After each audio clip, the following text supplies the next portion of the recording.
ఏనోము ఫలము పండి ఈ మోడుకుమ్మ ఈనాడు నిన్నే కొన్ని అయిందిరా అమ్మ ఇదే నాకు నేడు మరో కొత్త జన్మ ప్రసాదించినాడు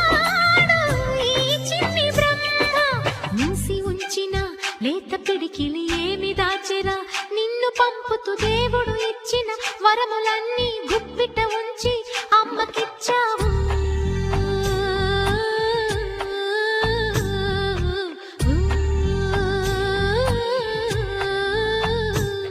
గోపాల బాలుడమ్మ నా చందమామ పదే పదే చూసుకున్న కనివి తీరదమ్మ రారా కన్నా కడుపారా కన్నా నా చిటికెలు వింటూ